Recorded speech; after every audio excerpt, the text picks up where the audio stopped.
Alrighty, let's talk some equities, let's talk some stocks, and let's talk about how, I've kind of been right this whole time.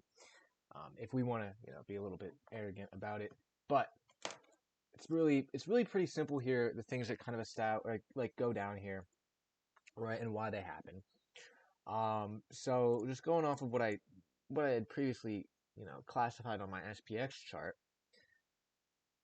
and we even go back to quarter 4 to quarter 1 of last year, right? We can see when these breakdowns and this leg in quarter 1 to 2 begin to happen. And in my opinion, at least, this is a daily distribution aligning with a weekly distribution um, on a broader scale of things that just like this wasn't ready yet to see a massive decline. This was more of a daily distribution that saw a leg into some pivotal kind of capitulation and a window of vulnerability for the long side. But when we get this rally, right, and we begin to see these kind of, I would honestly classify it like this, right? We begin to see this kind of float, right, which is very inevitable at some point when we're seeing the June and July and Q2 expiration kind of not establish a clean leg down. That we're going to see the float into the window that occurs during the holidays, where those Vanna charm flows are very, very evident and pivotal, right? But when we begin to see, this first October 10th print, a very notable footprint, a 3% decline, eerily similar to the December 18th print, and we see the subsequent exhaustion and kind of climax establish itself, right? When we see these exhaustive gap ups to new highs that really don't see much follow through, and the structure is just not very clean and harmonic. And then the subsequent decline that establishes itself, taking out this very liquid candle that was never touched prior to the rally that we see the new highs. And then another kind of rally that's established, finding an internal higher low and then a subsequent exhaustion, gap fill, failure to establish a really clean base and break above the previous highs at 69.20. All of this leading into a CPI print on the 13th and then an expiration on the 16th that gives you a subsequent 2% decline to begin the week of the 20th, right? Or the week of the 19th technically, but the trading week of the 20th. It all makes a lot of sense, right? It really does, and a lot of it is just timing, right? It's the same kind of thing over here. We see the January expiration on the 17th. I think we see the expiration on the 22nd, if I'm not mistaken. The DeepSeek gap down happens right now. That's a little bit extensive. That's not always going to be the case, especially, NVIDIA doesn't look like it did during that time period. But then we see this kind of attempt to mark it up with two lower lows on gap downs to begin the weeks that are bid, all leading into the February expiration and the expiration kind of being the top, starting the subsequent decline. And it's not anything different this time, right? We see the decline establish itself. We see now what we're seeing here is the expiration today, right? So the volatility expiration, right, that can pin the markets, and when that expiration occurs can lead to subsequent, freedom to move for the equities, right? So when we see that happen, we see gaps below left unfilled. All we're looking for here is going to be, and we've already kind of seen it, we saw a nice little float, a failure within this gap, and ideally you kind of see a higher low establish itself and maybe a push into this previous high from October and into this gap fill, right? It could potentially be like right around a discounted lower high, a premium. And that can ideally happen into like midday, right? We're kind of seeing a little bit of a float. Nothing insane has happened, but it is kind of establishing itself as like a discounted higher low. So I wouldn't necessarily short this quite yet. But if we can see that, right, we see our UTAD and we can see a potential test, right? That test of supply or test of demand. I think that's what it is. Test of demand to see how strong the demand is within this range. And this can be an absolutely butter short on some further outdated contracts, right? Post expiration, post OPEX. We have a couple weeks now. We have 2 weeks to kind of play the short side window, and we can see a decline into this bull gap that's hasn't been touched, in a month. And then you just want to see the last point of supply develop. Maybe we can leave some gaps to be filled, and then we can probably see a decline all the way to the 655 or 6,500 650 or 655 range on SPY, where we can see essentially exactly what we did around this election gap, right? Which is where our path of least resistance is established, right? We have a big pivotal gap happen on the election. We see the attempt to find a higher low at the top of that gap, be met with kind of our, actually, no, this is kind of our climax, this general range, be met with kind of a climax, right? And then we see the legs in this gap. We see those early shorts, technically late shorts, but kind of late, like the people that get very bearish into an election gap, get kind of trapped to pop to new highs. It's almost exactly the same thing that's happening here, right? And it's a path of least resistance being established, right? And, this is kind of our automatic reaction as well, if you want to label it as that, right? We see our preliminary support or preliminary supply, our potential preliminary supplies, right? Our signs of a notable seller establishing themselves, right? Our climax, our leg that happens, that's very extensive, our UT and our UTAD. And now we can play this range pretty clean, right? We can potentially get a test, get a gap fill, get like an LPSY, get a gap fill, get an LPSY, and then get our path of least resistance and our sign of weakness underneath this candle, and potentially see a decline, honestly, all the way to 5,600. That's a little bit extensive. That's 20% decline from the highs, very similar to what happened in February to April. But the window here, when you really think about the short-sighted windows that can establish themselves, is usually post-January expiration, the largest single stock expiration, into that beginning of Q2, right? That's when the summer kind of begins to show its hand, that potential summer of George. It's not always going to happen. It's happened the last 2 summers, but those happened after after some big time notable like capitulatory events. But it's possible that we can see this decline into summer, and the summer flows don't necessarily play as big of a role as they did the last 2 years, right? I don't think that would be a surprising thing. It's not at all going to be anything surprising to me personally. But that's how these equity markets move, and that's why they move how they move, right? It's very simple stuff. It happens all the time. We see a campaign be established. We see a distribution built out, and we see everything. It's all supply and demand, buyers and sellers. And the buyers here being trapped. The sellers here have been passively playing this range and establishing a campaign. And this should honestly move like butter, in my opinion, right? This is a very notable distribution. You can play it on SPY. And honestly, in my opinion, I would much rather not short it. Yes, you get a fade to the in-log. I'd personally much rather kind of be a little bit more patient in taking an aggressive short side position, just because I feel like waiting a little bit for the in-log fill for the true test of demand would be ideal, right? And we have a very similar look on QQQ here. Yesterday, sweep of this gap that we left unfilled on the 18th. And it's all happening within a failure in this bear gap multiple times. Very notable lack of strength from a buyer within this range. And it's a really clean look, and it's a really notable path of least resistance. That 589 and that 652 range are just very important here, all things considered, when you think about just the attempts to mark it up off of this range being met with very little follow-through and very weak progress from that buyer. We have the semiconductor space as well, a very pivotal point within the risk on tech equity, giving you just a disgusting look right now. I mean, this is just gross. When you really look at this range, it's very, very gross, right? And I do think that, I mean, honestly, if you want to be a little bit speculative, this is all a longer-term distribution that began in March of 2024 when NVIDIA or AMD had it's a UTAD in that range, the 250 range, 250 area, right? So I don't really see a world in which, I mean, I hate to be the bearer of bad news, but an underperforming equity market the next few years is not very surprising. And there's a lot of big red flags that tell me so, and they've been saying that for almost 2 years now. But it's just a waiting game and a patience game, especially with what happened in April. You have to be able to play the time frame in the window you're looking at, right, appropriately. So the semiconductor charts look very bad. The financial sector, I don't like the financial sector. It's the same thing with me here.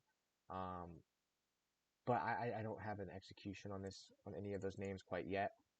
XLE, I mean, these charts are pushing. I haven't really I hate to say it, I like Oxy commons. Those are probably my favorite commons of all of these, right? With a longer term position looking for the 50 to 60 to 70 to 80 range. But I don't know, it's a really clean look, especially when we see that pop on the fifth and our subsequent like harmonic high or low on the majority of these names. The CVX chart looks really nice here when we find our potential like LPS in December. Um, on a potential like monthly accumulation, all taking out the lows established in July of 2022, like a very compressed range, and it's all following the COVID rally. Um, a lot of these names look good. It's really just a commons trade for me, and you have to understand the window and the time frame that you're kind of analyzing, right? Like a longer term position on Oxy is good. Schlumberger, SLB, I do kind of like this chart as well, potentially for a shorter term trade within this kind of range here. That's very accumulative. But I do like the energy sector, and you look at like USO. I mean, this is a very compressed monthly, yearly scale here, right? And it all happens after just such a historic bottom in 2020, where oil prices were negative, right? I mean, that's insane, right? It's insane. We see a very big pop following that, and then the subsequent compression for a couple of years. I do think that energy will outperform, and I do think that positioning yourself heavily in energy offers an asymmetric risk to reward going forward, right? And just look at this chart, right? Look at the volume that comes in here. I haven't even touched anywhere close to it. Not in April, not in June, not in 2024. It's insane, right? 767 million, 6-7 million volume traded that month of April 2020, right? And then the subsequent consolidation that happens after, you look at crude oil, it's futures, it's all the same kind of look here, just historic volume, a subsequent rally, and then the consolidation. And this is on a monthly scale, right? So I do think that energy outperforms. XLP has been looking phenomenal, if being completely honest, right? It's just a little bit of a slow moving name. I'd rather personally use this kind of as a gauge as to what the tech and risk on equity potentially can do going forward, instead of using this as necessarily like an opportunity, right? Even if you catch this test here, you're catching 7.8% move in a couple weeks, right? It's not the most lucrative high beta name, but this is a very notable consolidation within this range, and it's kind of been establishing itself as a potential outperformer going forward, especially with just the underperformance since April compared to you look at SPY, right, up 40-ish percent, 40+%, and you know it was up 9, and even a couple weeks ago this was up 1, so just something to note. Mags, path of least resistance forming, similar look to SPY and QQQ. Just all around, right? When we look at a lot of the Mag 7 charts, they just don't look like they're performing the best. Not a lot of these offer necessarily the greatest look quite yet, but you look at Google. I mean, this looks very exhaustive. This was a big time rally, a great long opportunity in 2025 Q2, 3, and maybe leading into Q4. I don't really like it anymore as we come to the end of Q3 of 2025, but just a very gross kind of look as we push to new highs. Microsoft is kind of stalled. This is just kind of bleeding. It's just the natural draw into a massive 5% or 7% bull gap that we left unfilled for 8 months, 7-8 months, right? It's inevitable, and that's just what's happening, right? And we even see a buyer fail off of the previous highs from 2024. I mean, I've said this before and I'll say it again. I do think that a lot of these names are building out distributions and a higher time frame perspective of things, right? I mean, this was such a beautiful long back here, right? Like, it's so hard to look back and think about how I didn't make so much money longing equities in April. I mean, this was a beautiful opportunity. You could take this 28% Google pivotal range in log from March of 2024, took out the lows from September. Just a beautiful rally, right? It's just phenomenal how that played out. Even the Apple looks terrible, right? And another name. I think this is a higher time frame distribution that, that the thing is you want to understand the range you're playing at. And when you look at this, a lot of these names could potentially have their climax, their sell climax happen in April and their reaction in terms of a potential reaccumulation that could happen on a higher time frame. But I don't want to get too ahead of myself, right? Regardless, though. Apple looked very terrible. We had this kind of exhaustive top put in December, very similar to last year. And then we see like this kind of divergence, volume divergence here coming off of an in-log from the 20th as our buyer here was already notably weak. And then just a quick bleed, like 8% from 260 to 2024 highs, right? Beautiful look there. AMD, I mean, this doesn't look good at all, but there's not really much of an edge on this name. Tesla's very distributive. You could honestly take I would have loved to pop to this new week opening gap from the 29th, but you could honestly take a little bit of a gap fill here from the INWOG and trade this down into this bear gap or bull gap that we have left unfilled from November. But this is a very distributive chart, notable signs of a distribution. NVIDIA as well. However, I don't like it quite yet. I would love a taking out of these highs, right? Very similar to what happened last year. We had our high put in the November report, and then that notable kind of big parabolic, big hype into the conference, and then the highs exhausted. I mean, the highs just are very weak. The progress is very weak, and a big seller takes advantage of the counterparty fills from this range off a very liquid earnings candle, and the subsequent last point of supply that I ended up shorting here. No need to flex there. But I would love those highs to be taken out if I'm being completely honest. This hasn't given me such a crystal clear picture yet as far as an execution. The earnings report in a month or so. So honestly, I mean, the broader equity market this could not be our UTAD, right? I don't want to say that this is 100% our UTAD. I do want to say though that there's a big percentage leaning towards the fact that this could be our top. But as we saw last year, the February expiration ended up being the top, right? We could end up seeing this kind of bleed into the gaps, right, and reaccumulate and pop to a new high, and then some kind of event like the NVIDIA report catalyze our move lower. So understanding when to get aggressive, right, and when to execute is pivotal here. I really did like Meta, right? I mean, this was a great opportunity to take a 15% ride from this gap fill that we had left unfilled from May 12th. This was a great opportunity, right, of a reaccumulation within a higher time frame distribution that I've discussed multiple times. It slipped through these gaps, right? We saw a buyer slippage, and it just hasn't looked the greatest quite yet. I really wanted to pop to 710 where this dark pool, this discount, and this previous floor could be established as a support resistance flip. But this was a great opportunity for a 16% commons trade, about 32% on METU if you wanted to take that opportunity. However, it just didn't really give you the cleanest pop. We saw an attempt to mark this up, and just the slippage through discount kind of strays me away from this being a massive long side focus of mine going forward, personally, right? When we go to other names, individual names, I did like Path a lot, right? Like Path was a really big focus of mine going forward. But it just hasn't seen the continuation that I would have wanted, right? It really just hasn't. I mean, we find an attempt at a higher low, a nice leg, and then just the slippage, right? I do think that this can still outperform, right? Going forward, these growth names could have a little bit more room. So a comments position here, especially when you can roll some profits from big pops on this, the test, the last point of support, are not super concerning to me. But a little bit annoying that we see that slippage. Nothing insane though, as far as not being a focus of mine going forward. I still do like this chart a lot. MSTR, I mean, I like this. This is a very notable like accumulation that's developing here on this like daily scale here. But you do want to see, like, you saw a really nice attempt at a higher low here and a pretty clean leg that you could trade like MSTX on. But we're getting a little bit of slippage here beneath where like our higher low would be found.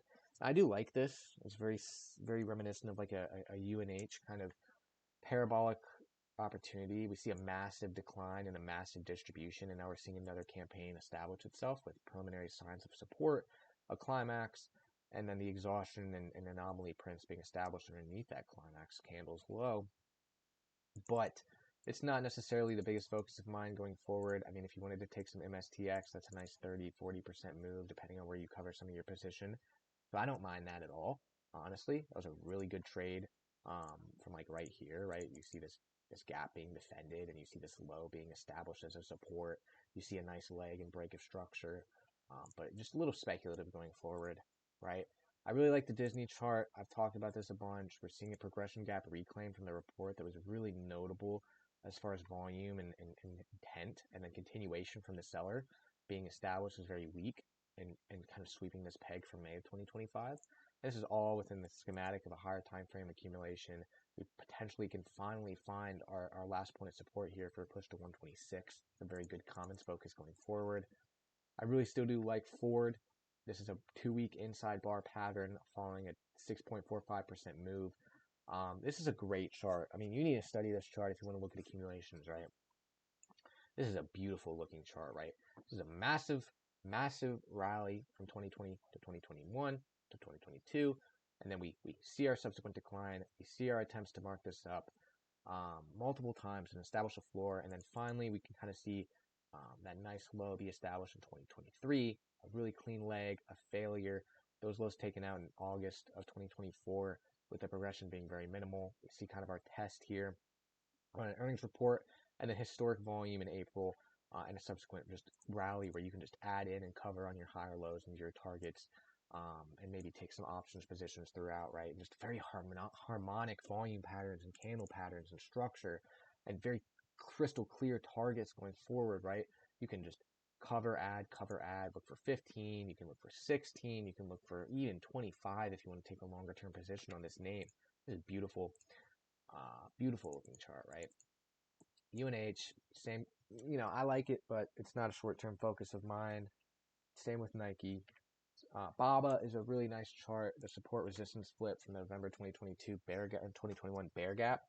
I do think that sees a push to 200, and I do think that BABX is a good commons focus if you want to really take an opportunity here. I mean, you've already seen 38% rally from where you can start your position on, and just a very clean and objective risk to reward. It break above the creek and last point of support kind of establishing. So this is a great looking chart, right? And Moderna as well. I mean, there's some great commons trades, man. Moderna, we finally, a name that's been beaten down for months and giving you climaxes and signs of a buyer down here finally gives you a structure to execute off of within that $30 range and a really clean pop, break of structure, high or low, and a really clean rally where you can kind of execute this to $50. I mean, that's beautiful. That's a 75% move. Beautiful, right? TSM, I think this is potentially put into UTAD off of the highest volume since the April bottom via earnings report with preliminary signs, legs that establish themselves as notable footprints, right? And a potential path of least resistance being established at 280. I mean, this is a beautiful looking chart here. I just got to wait to execute on it, right? Just have to be a little bit patient. We filled the earnings gap. I wouldn't touch this probably till we get like a true lower high, and then you can definitely look for some gap fills below. But this is a great distribution that's potentially developing itself here. AVGO, same thing I talked about. You don't want to execute this. What you can execute is the last point of supply through 324.61. The remainder of this earnings gap that we have left unfilled from September.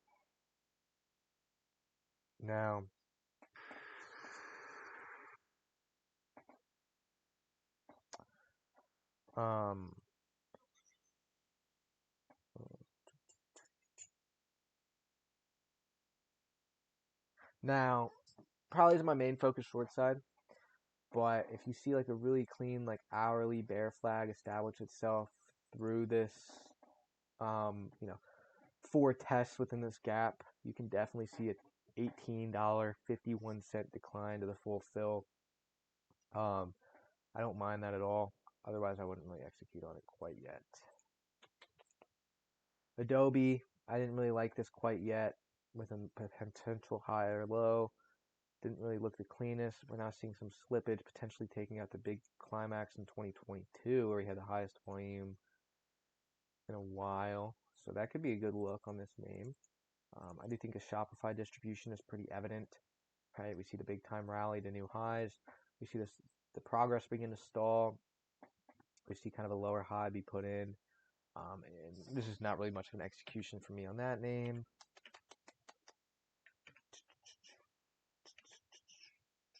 A lot of these just aren't ready yet. Personally, I do think the short will be so vulnerable this year. I think the long on a handful of names as well, but that's really it, man. I mean, now looking back at kind of what I stated earlier, that I wouldn't want to take a sweep of the gap. Yes, that could end up being wrong. However, even if this fails, right? Even if this fails here, I do think a test to 6,900 happens to 690. Right? I do think a test happens within that range. Because I think there's going to be a buyer within this little pocket right here, and I do think that test will most likely, it could either happen kind of like this, last point of support, and then we can see a decline, or it's probably going to happen like this, right? And it all depends on the structure that develops, but I'd be a little bit patient. When is F1C? Ooh, January 29th or 28th. Yeah, it's going to be big. I mean, we could see a big pop.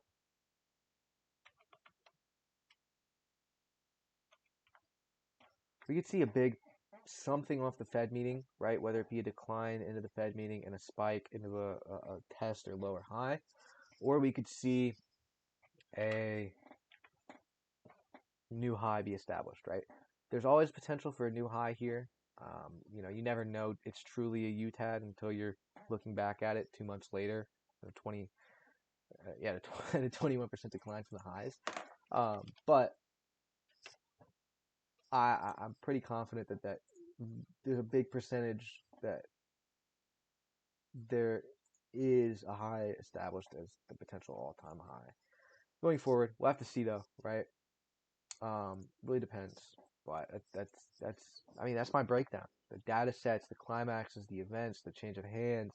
It all happens. The risk-off assets, seeing a lot of money flow into them. Energy, consumers, right? Notice how all these names I named that I really like alongside. Energy name, right? Great commons trade. I do like a lot of other names. I don't know if it's crystal clear yet. Consumer, healthcare, healthcare name that's been beaten up. China name that just offers a great opportunity here, right? Let's look at some other China names, right? Look at all the shorts I've named, right? Just risk on tech equity semiconductors that have been, on historic runs since the 2022, let alone the 2020 bottom, that I do genuinely think when you look at this have been distributing for almost a couple years. I think this sees sub 133 within the next year. TSM. I mean, I wouldn't execute off of that, but it's just so crystal clear to me where I'd want to park my long-term cash and my short-term cash, right? Especially if you've been positioned since the 2020 or 2022 bottom, right? You can look at correlation between 2022 being a midterm year, the slow decline into a higher low, energy outperforming in 2022. You can look at all these things, right? But I don't think the noise is very important here. I think it's just the chart, the timing, and the asymmetric risk reward that these names offer you, right? So that's pretty simple to me. Going forward, I might take a couple trades. I haven't traded in 7 months. I might take a couple stabs, right? Start like $1,000 portfolio, and take a couple stabs on like some leveraged ETFs or some higher beta commons trades. Just a couple weak opportunities, right? Like if we see a true last point of support on like QQQ, like I mean, you could get a nice bleed to 553. It's a 30% decline on SQQQ, right? So honestly, I might take a couple stabs at some equity trades on some leveraged ETFs going forward, right? Like, and you have to understand the risk reward as well. It's pretty important, right? You look like MBDS. Ooh, hold on here, bro. Look at this chart, right? And obviously, these are very weird the way they move, but I mean, when you see an inflow of volume like this, look at this. That's the highest volume of all time at October 29th. Last earnings report on NVIDIA, and we're now taking that low out. Wow. I mean, yeah, that's good looking. I think I'm gonna be a inverse ETF trader going forward. I mean, If you can time an OPSY on there, right? You can look at that. Like, that's beautiful. Yeah, I'm gonna be focused on that. All right, well that's pretty much it for me.